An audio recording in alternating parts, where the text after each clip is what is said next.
Oh my goodness. Hello. Hi, wow. Um, I'm Carly Wetzel. I'm with Night Dive Studios. And today I'm going to be talking a little bit about mental health and working remote. And I have a little tiny presentation that I hope is nice. And I can get started on that. Thank you. I love dressing up. My whole wardrobe is a bit wild, but that's all the fun in it. All right, mental health and working remote. First, let me introduce, I guess, a little bit who I am. I started working in the gaming industry in 2012 when I was 21, almost 30 now, so it's crazy to me. I started off at Red 5 Studios working account support, tech support, and honestly, I've always been multi-hatted, so I was trying several disciplines while I was there, running community events and dabbling in design stuff and voice acting. I just, love to try new things.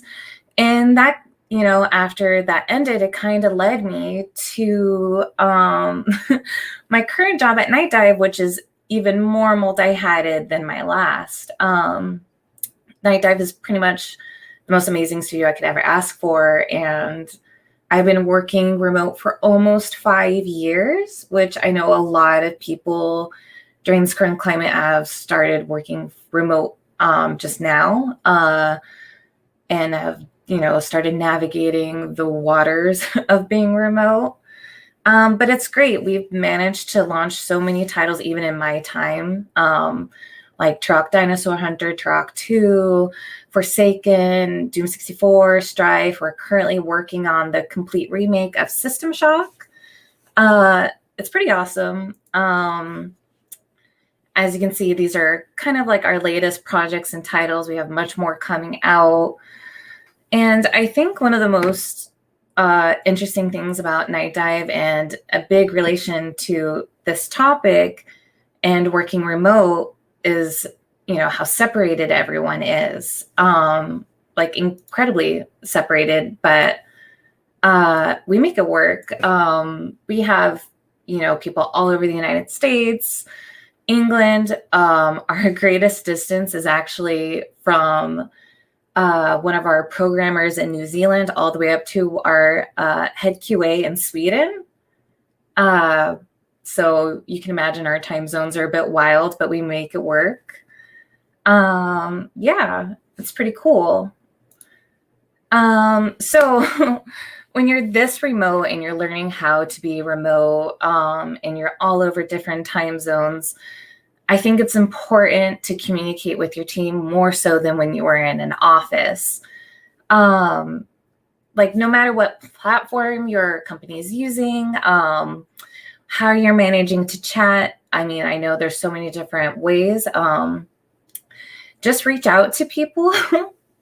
Yeah, perfect GIF usage. I was actually surprised that the GIF would run so smoothly in the presentation. But yeah, when you're not in an office and you're so spread out, it's often harder to feel connected to those who you're working with. There's always going to be communication challenges.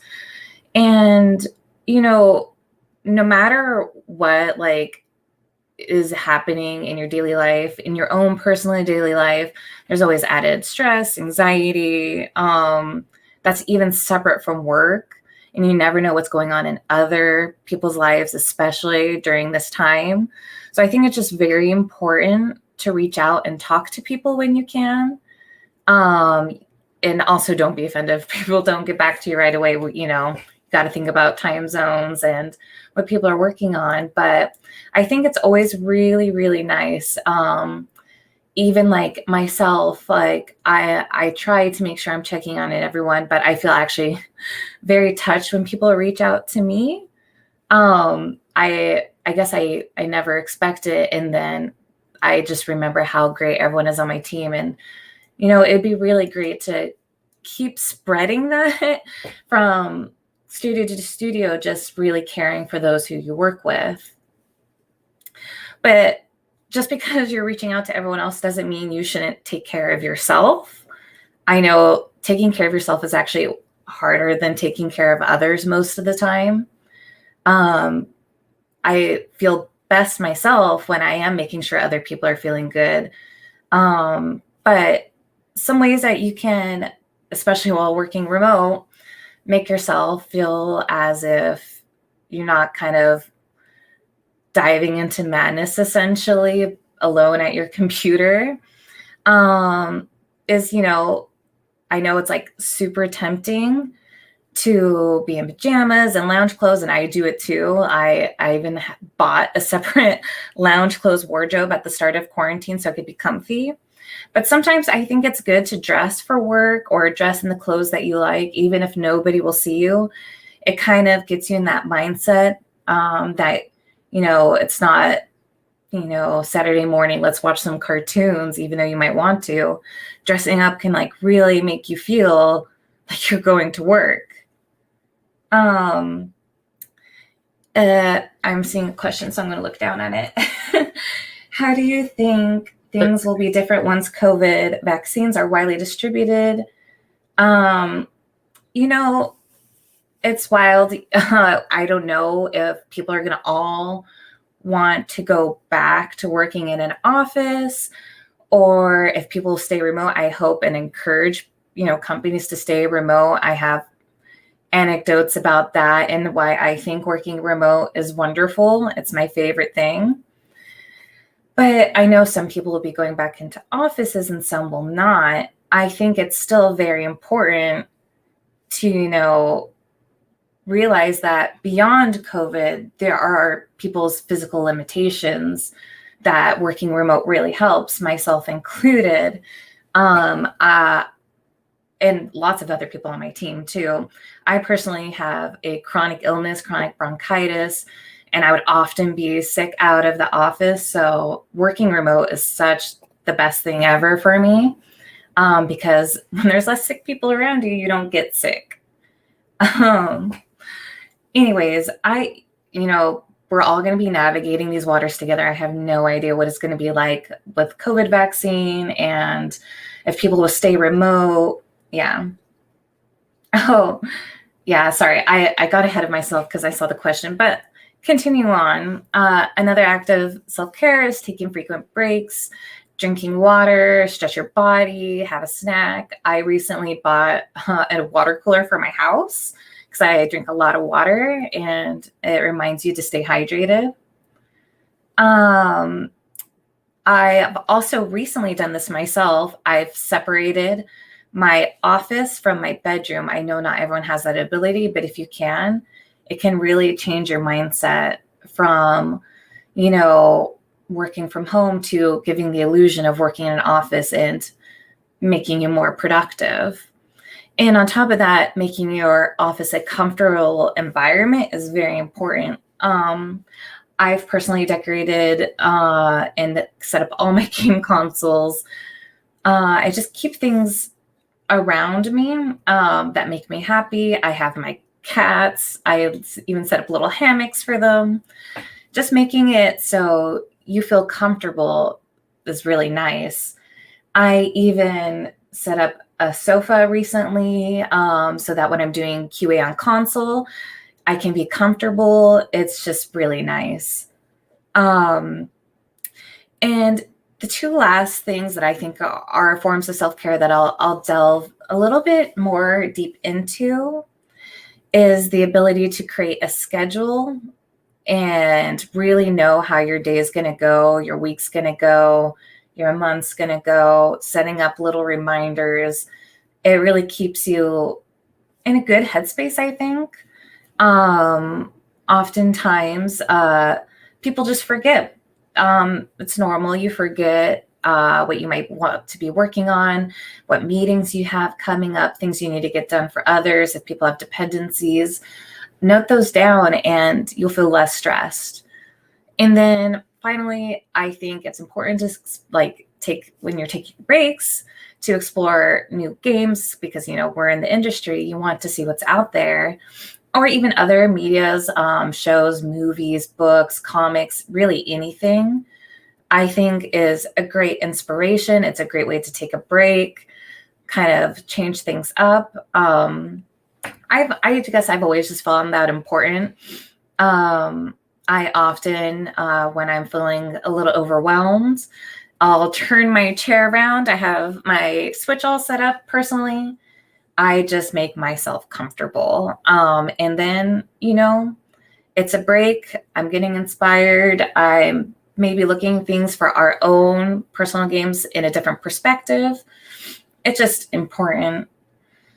And then next slide, about being productive and delving deeper into scheduling. I'm not only a community manager, team mom, I'm a producer. I try to keep everyone on track. We have multiple teams. I try to help manage both. Even in my own office, I have set up a whiteboard calendar. So when I, walk into my office, I can just look up at the wall and I'm like, oh, okay, I don't have anything pressing that I need to get done by today. I'm just looking at the overall month. But then there's something I actually started doing a few years back. Is I started keeping a hobonichi, which is a Japanese style bullet journal. They make these in daily, weekly, monthly, a combination. So I know it might seem overboard and excessive, but I really don't want to forget things. And writing down has been proven, rather than typing everything out, writing it down sticks within your memory better. Plus, it's really fun to decorate a hobonichi and put stickers in it, and it just makes your schedule look a little bit brighter.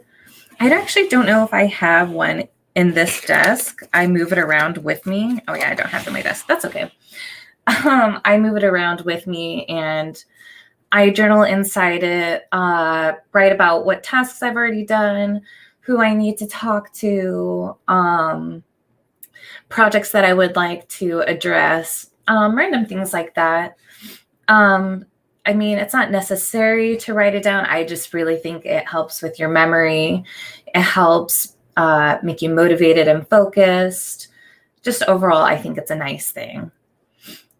And then continuing on my last bullet point from the acts of self-care, another way to help you be productive is taking breaks. I think we all might know one of the biggest problems from pre-COVID, working in an office, even if you're working remote, there is crunch and burnout.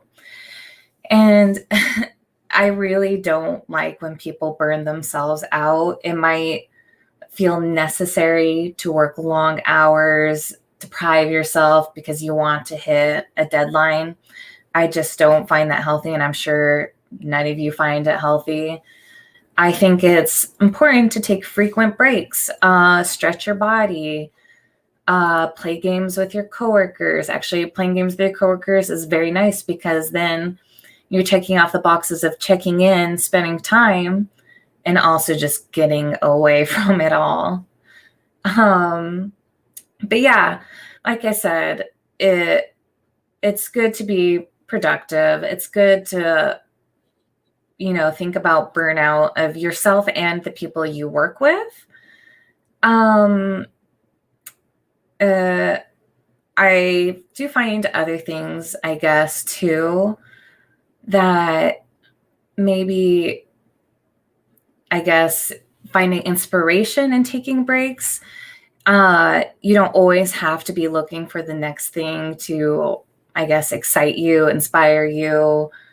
Sometimes even just taking a walk. I personally bought myself a treadmill because I don't like going outside.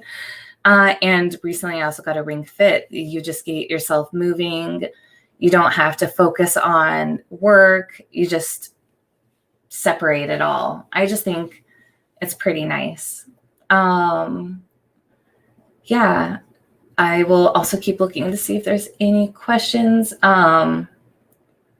Let me scroll up a bit. I think you're good on questions right now, Carla. Okay. I saw someone ask about don't have the ability about separating your office from your room. I'll find it and put it I on it. I'll put it on okay, the screen. thank you. All right. Another big thing is organization within a remote team. It really helps, I think, so you don't drive yourself a little bit wild searching for things. There's several tools that we use in order to keep in touch with each other, talk to each other, manage our projects. I think my favorite tools I've listed are project management tools that we've used in the past have been Trello and Jira, but recently we've shifted into Notion. I found Notion to be my favorite production tool. It kind of combines everything you need from several tools. It has a card system like Trello. It has task tracking. You can create custom setups. I've recently created a lot of custom setups that are good from team to team.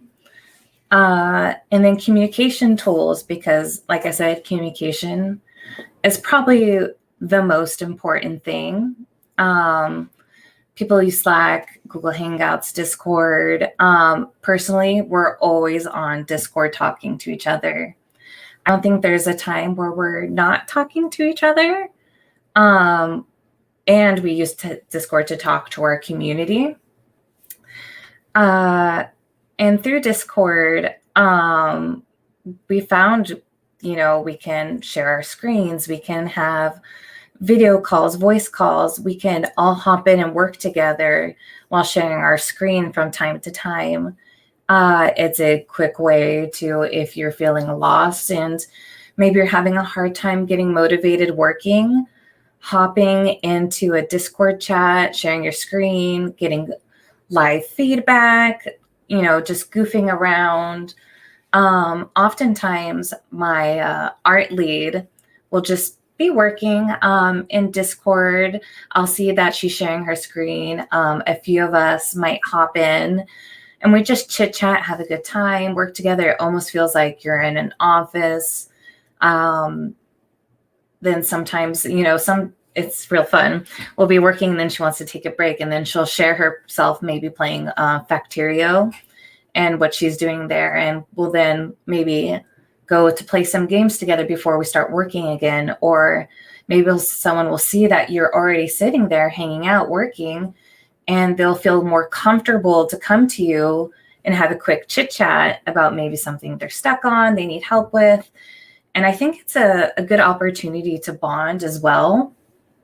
I think it's all important. And there's also tools for team storage, Google Drive and Dropbox. We do use a combination of them. I know people might struggle finding something that helps them connect with their team, or you just don't know what to do with your files or anything like that, or quick sharing. Google Drive is such a save. I love our Google Drive if I need anything for marketing or to need to check if assets are in the game yet or not, or if they're not, I can refer to Google Drive with the assets into our Notion and see, who's working, who's got the thing. And that oftentimes can be context clues that maybe if you're seeing that someone's not having the best output and they're not being as productive as you're normally used to them seeing, that maybe it's time to go back and reach out and seeing if they need something, if they're stuck, if they're stressed, even just anything. Reaching out, I find, is the most important thing. And I know I've kind of blown through my presentation sort of fast. There's several things that I've hit on very lightly and things that I can delve into a lot deeper. Oh, I have a kitten approaching me, so I might have a kitten show up at some point. One of the best things I found was having cats to take care of and plants to take care of. It really gives you an easy break throughout the day. I know, I'll show the cat if she decides to come. Is there any questions or any topics people want to hear more about? Oh, the desk and... Yeah, so the question that we couldn't find earlier was from Jesse over on Twitch. And when we were talking about the ability to separate your office and your home when you're in your home office, he asked, what if you don't have, the ability to do that? How can you do something in the same spirit to keep your mind separated? That is very important. And that's the spot that I used to be in. Oops, sorry. There's a little kitten that wants to say hello. Hi. So back before I had the ability to also have an office room, I had my desk separate, in the corner, my bed behind me. The bed was actually very tempting. You want to take naps sometimes. I find it useful to clean your bedroom, make your bed, kind of show yourself, your mind, that this is done for today. Like, let me make my bed. I'll start up my computer, make some breakfast, start your morning like you're really about to go into the office, get dressed, have your shower, whatever. And then put your headphones on, put some music on, try your best to mentally get yourself into the headspace that you've left your room, you're in the office. And I think cleaning and making your bed can kind of mentally settle that for you, that you're away from that for the day, if that makes sense. No, it's something that I learned early on. This is actually even pre-pandemic when people were talking about just working from home. There was a book that came out, and I can't remember what the book was, but they said, always start your morning off with something easy so you can get like an easy win early on, and it'll really help your productivity through the day. So yeah, if that easy win for me, an easy win would be making the bed, because I'm just get it done in the bed. Why do I need to make the bed? But it's it gives you that mental thing. All right, so we've got some questions coming in. So cool. From the Discord, how do you go about approaching that team member that you feel could be in trouble? So a team member that could be in trouble, I know oftentimes people might feel reluctant to reach out to someone, shy, afraid that maybe their reaching out could be seen as pestering or annoying. There's so many mental blockers that go into stopping you from reaching out. And I think it can be as simple as just sending them a DM and saying, hey, how are you? What you working on today? This is what I'm doing. If you come at it more conversationally to start a dialogue, I believe it's really helpful. You don't sound like you're accusatory, or you're not putting pressure on somebody to have to talk about something maybe they don't want to talk about.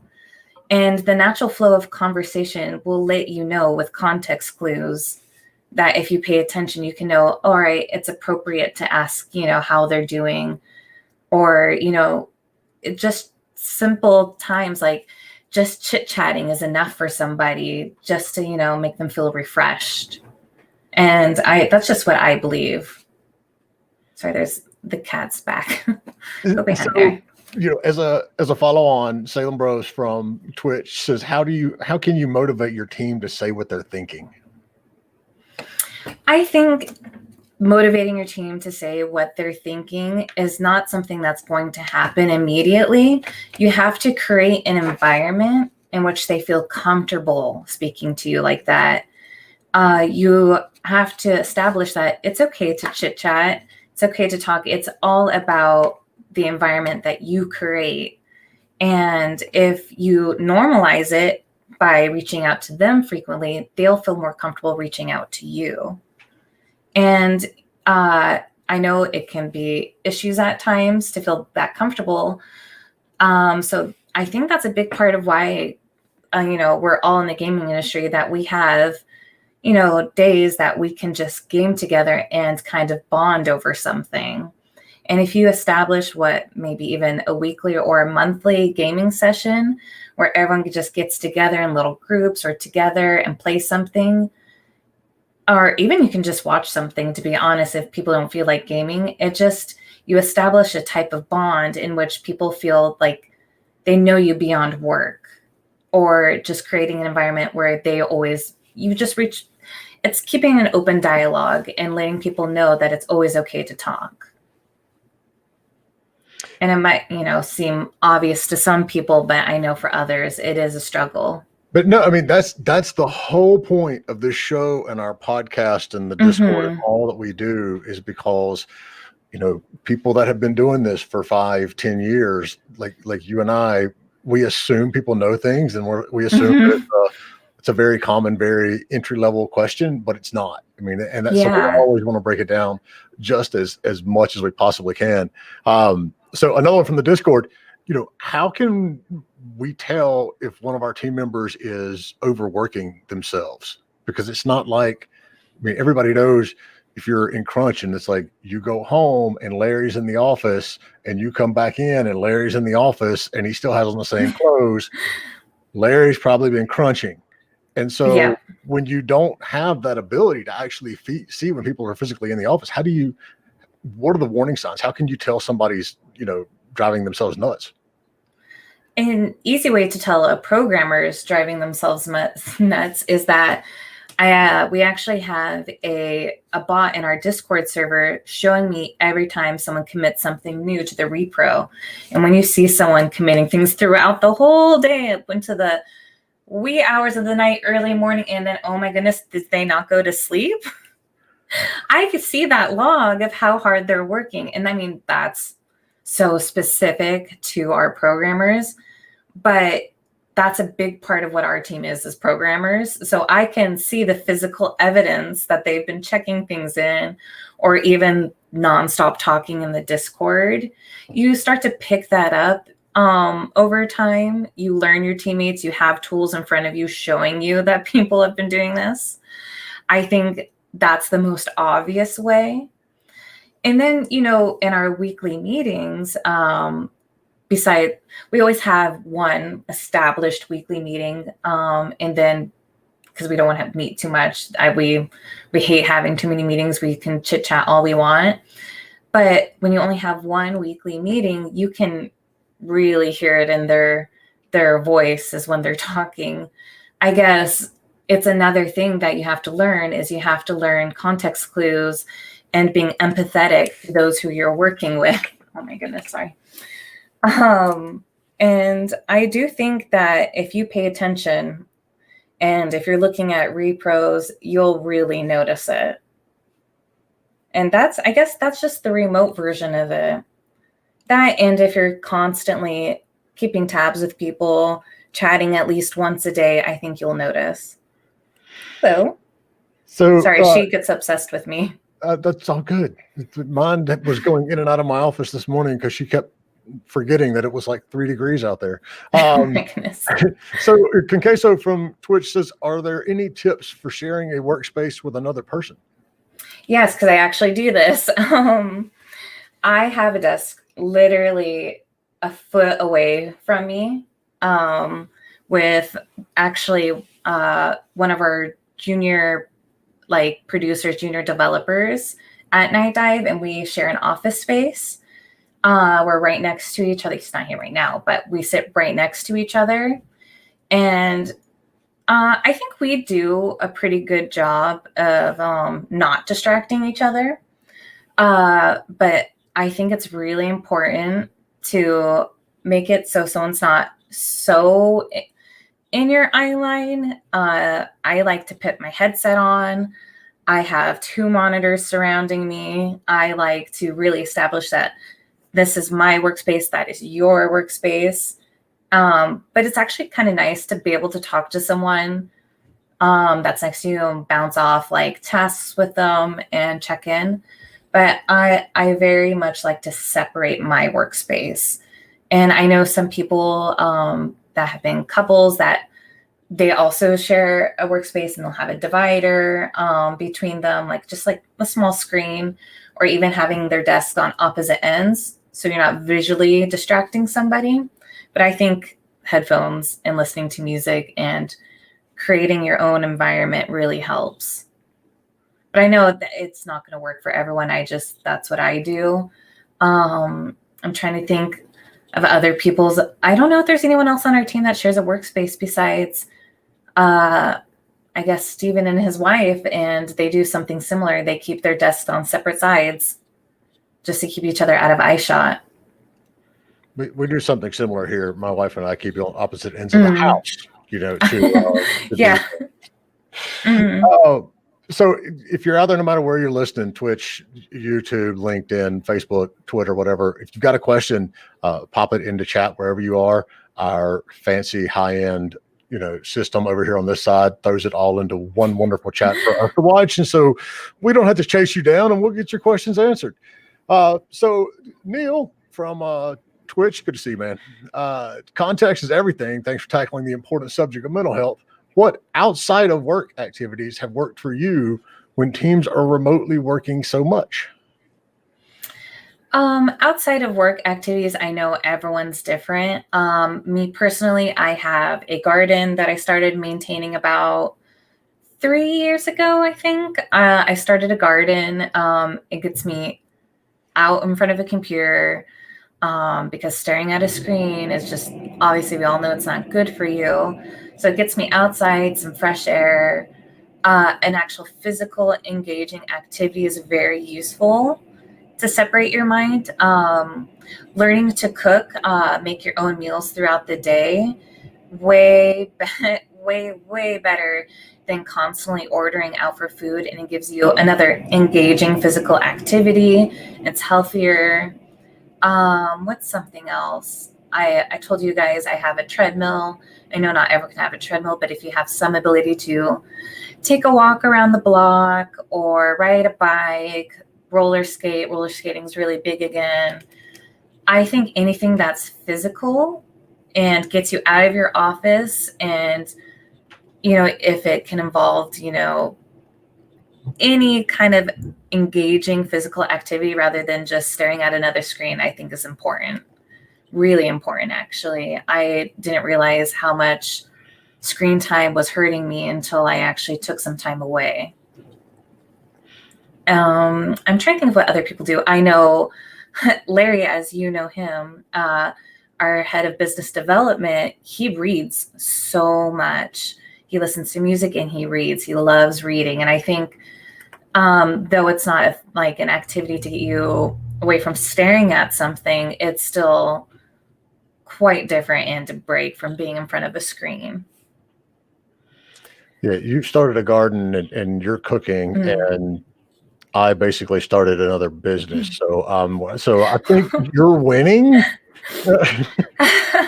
I just found out after 5 years of working from home that I needed to do something to actively get me away. And I think it's good to discover what works for you, because what works for me won't work for everyone else. I know I start a new craft every single week. It feels like I'm either starting sewing projects. I'm about to try one of those punch hole rugs that are trending right now. There's so many little things you can do that actively engages you, that takes you away from the screen where you're working. And I also find it kind of inspirational. Wait, so what was this punch bowl? What? Punch needle rugs. It's a form of like quilting, I guess. Not quilting, more like embroidery. I have very girly hobbies outside of gaming. I like to actively do something, and crafts I find are great ways to help your motor skills, do something artistic, especially if you're not an artist. Doing something artistic gives you a different perspective, I think. I don't know if that helps. Yeah. So if you want to share your social media stuff, Mallory loves your tips and suggestions and wants to know, how to follow you for more. I do have a LinkedIn. I did put my email, my Twitter, and my Discord contact. You can find me on LinkedIn There we go. at Carly Elaine.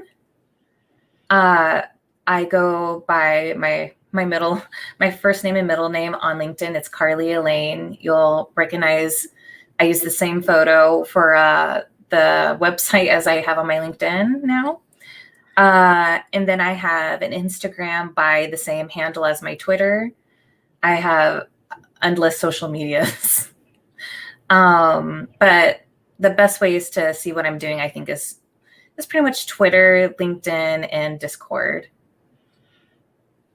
So, I mean, what you're talking about here, it isn't just a pandemic thing. I mean, we obviously, the pandemic has brought this to the forefront, but yeah, I live up in the mountains, so for 4 or 5 months, sometimes you don't really want to go out and take a walk because, it's literally with the wind, it's about 5 degrees out there right now.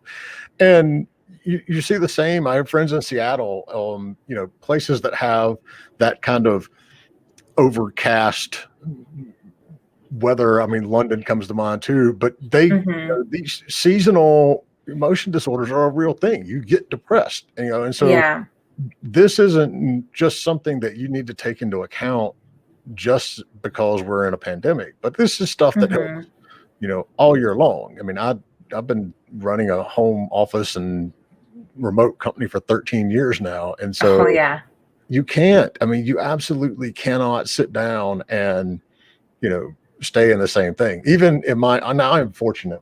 When we bought the house, we built an office down here in the basement for me, and it's a big office. So it's like if I need a break, I can get up from my desk and go and watch something on TV or play or read. I mean, because I do a lot of reading as well. But I have literally like another space over there where I can go do stuff if I need to get a break. But the big thing is people need to realize that this is stuff that you're gonna come across whether we're in a pandemic or not. And so it's important that everybody pays attention. All right. So there was another question in here and I lost it. Well, you find it. I will note that I know I'm talking from a nice place where I currently have a lot of space, and I know not everyone has a lot of space. I used to have almost no physical room around me. I'm lucky to live in a bigger home right now to where I can separate my room and office. But you're speaking like some people can't even go outdoors and do things. I myself, I'm always actively trying to keep my mind occupied. So I even bought a yoga mat, a treadmill. I have hand weights. I have, like I said, my Ring Fit is my newest addition. I like to just make sure, and stretching is always important. You have to find some way that works with the space you have. So, Alabama, I hate having to pronounce Twitch names because I always get them wrong. So I'm just going to go by Alabama. Says one big challenge is having intrinsic developers inside the team. They're not into conversations, and remote work frustrates them, which makes them unpredictable. So, I mean, that's a good point. It brings up a question. How do you customize your outreach for the different types of team members that you've got? I know some people do struggle working remotely. They struggle with kind of keeping productive. They struggle with communication. I think having multiple ways to contact someone, text, online chat, phone call, though I know not everyone likes to voice chat. We have a member on our team that does not have a microphone and does not want to voice chat ever. We always make him type, and I read out loud what he has to say during meetings. If he might be watching, he knows who he is. He doesn't talk. and I know this is kind of almost a two-parter slightly. You have to find what communication method works for somebody. And if you're noticing they don't respond well to texts, chat messages, maybe set up calls, regular calls with them. Some people are a lot more social and they like human interaction, and they will miss having an office if they can't have an office. So sometimes you have to take yourself, like, I'm normally not a big voice chatter. I love texting. I love chatting in my little chats. You have to sometimes take yourself out of your comfort zone and maybe set up like a standard call with somebody. Maybe once a week, twice a week, you just hop in a call, 5 minutes, 10 minutes, an hour, whatever they need to really like make them feel like you're communicating. Because some people do get frustrated easily. And after you've talked to them, they really do calm down and they can look at something from a different perspective, or they have a more fresh mindset. Oftentimes I have seen team members a little bit frustrated. I've been frustrated. We all have been frustrated. And sometimes you'll be like, hey, let's hop in a call. I'll share my screen. You share your screen. We can go over things, feel more comfortable. But then you're also dealing with people maybe that feel a little less productive. They have a harder time being productive. I know it's not easy to talk. I see someone saying that it's hard to get out of your shell. Trust me, I know I'm a very introverted person as much as I try to fool people. I've really worked myself the past few years, especially starting at Night Dive, that I have to learn to talk to people. I have to communicate, and I have to make myself uncomfortable to learn a new skill to make other people more comfortable. And some people just need to try their best to meet someone halfway. But when it comes to being productive, when you don't do well in a remote environment, you don't do well without being surrounded by people. I oftentimes, like I said before, found just hopping in a group chat that's, we have our developer Discord. We have a chat that anyone can hop into at any point, work with others. It almost can feel like a virtual office. And when you're feeling like you can't be productive, I really do think, you start your morning, you make your bed, you maybe take a shower and throw your clothes on, you make some breakfast, and then pull out your schedule. I pull out my Hobonichi, my bullet journal, and I go, okay, what do I want to get done today? What do I find achievable today? Let me write some stuff down that I know I want to accomplish, or at least I want to make headway on. And then I just go through and I try my best. I'm like, okay, can I get to this right now? No, I can't. This person's busy. Let me start on something else now. And then I will revisit that. And then, check all your emails, check your messages. If things feel silent, send the first message to your work chat.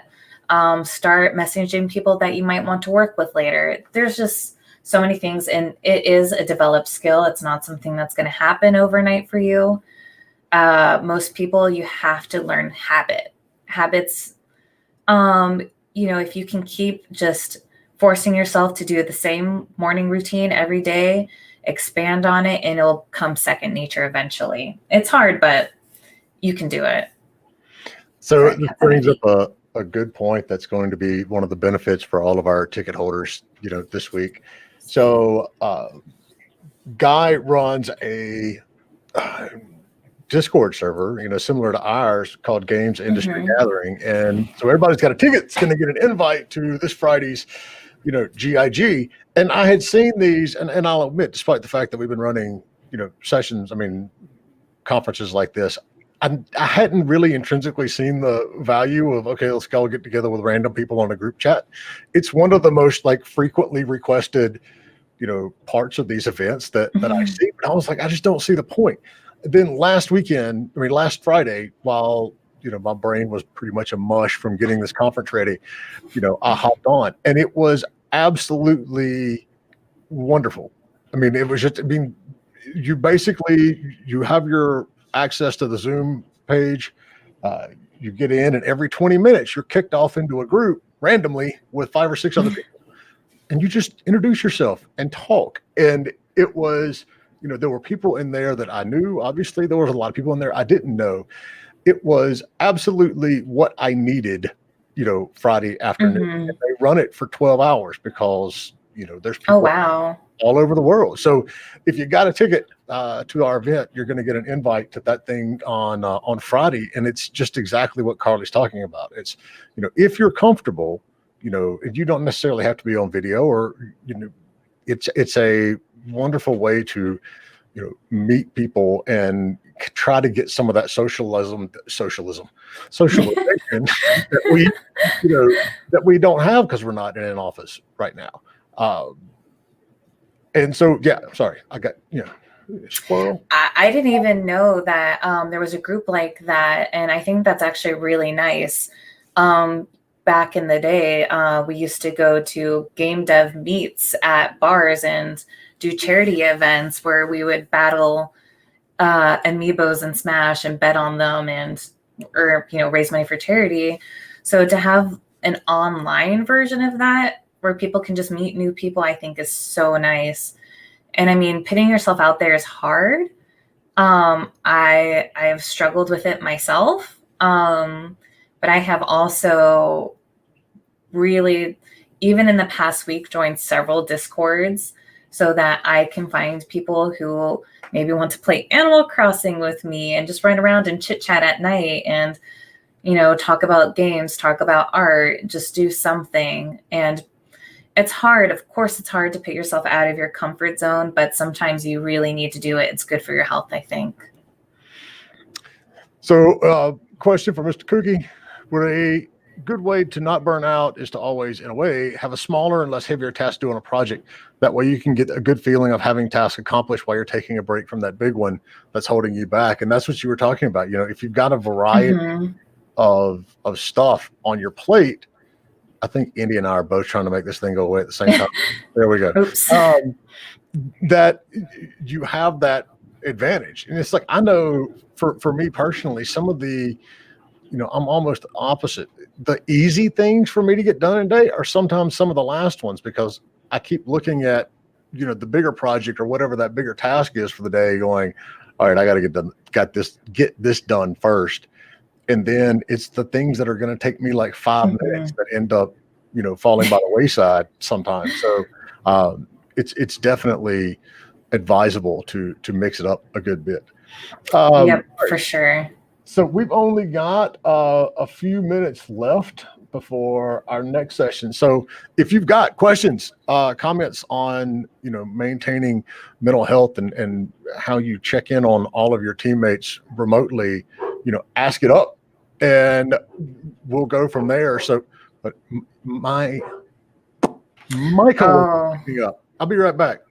There's a question. I see this question. Do you see connection between puzzle type games and a decrease in mental health? I think puzzle games are kind of my go-to. One of the big games I take breaks with throughout the day, and it might seem like dumb, but I play Tetris 99 a lot. And I guess I've always just loved puzzle games myself. I like things that use my head a little bit more. I don't know about Candy Crush. I've never played it, but I know there's things like Crossy Road that I've enjoyed before on mobile. I'm more into the Tetris 99. I play a lot of Catherine's, I know it's a visual novel style puzzle game, but just solving a more complicated problem. It's kind of nice to use your brain in a different way that maybe you weren't using it before. I love strategy games like Fire Emblem to kind of, I guess you just use your brain differently. And I think it's nice. I think it is comfortable. Could you please tell us how to help our remote team pass by crunch time? Crunch is an unfortunate thing that inevitably happens. It is stressful. There's been times where we've crunched for a demo or a video that we wanted to get features done in time for. And that's the biggest time that we get together in the chat and work together and problem solve together live rather than just be working alone. I think that it does help. Crunch, it sucks that it's sometimes unavoidable.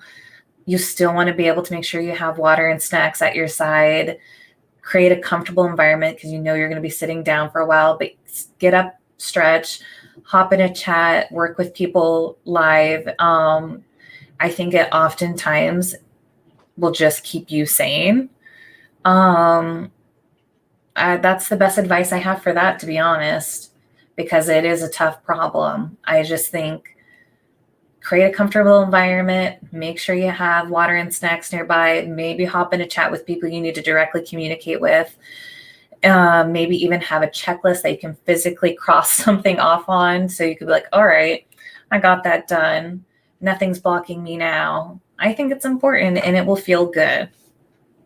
I know we're at that point where they're going to cut me off soon. So if there's any last question, I can totally look at that. Let's see. Does an increased shoe size help your mental health? I don't know. I couldn't tell you if a shoe size can affect your mental health unless you're wearing the wrong size shoes. Because let me tell you, wearing the wrong size shoes and getting blisters is only going to make you miserable. Can I show you something offline after this? Yeah, you feel free.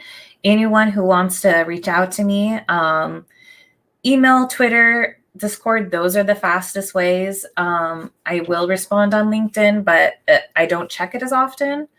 I always have my phone or I'm in front of the computer, so I will always see my email, Twitter, and Discord. And I guess that's it. If I had any advice that sticks out, just please drink a lot of water. Drink lots and lots of water. Hey, look, there's water in beer and in coffee. So that's true. Drink water. It doesn't work. I'll tell you because my wife constantly, and so I've got my water as well.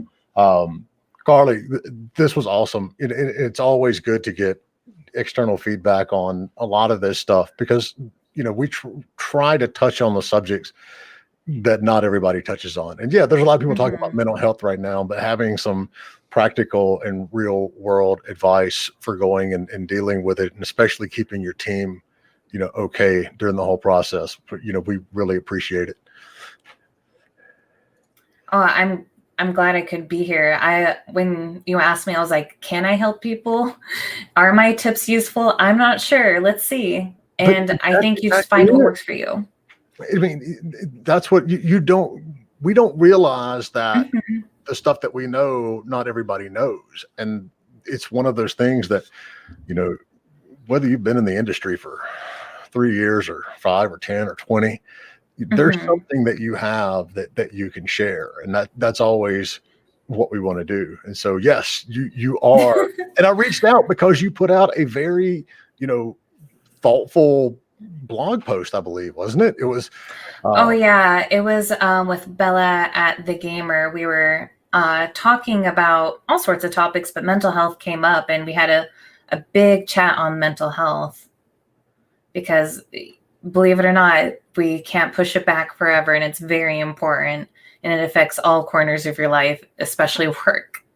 Yeah, if you're not, and I'll share the thing about this that I learned way too late in my life. No matter what is going on in your world, no matter how bad it is, no matter how much you think it's just you and nobody understands, there is somebody else who's going through the very same thing.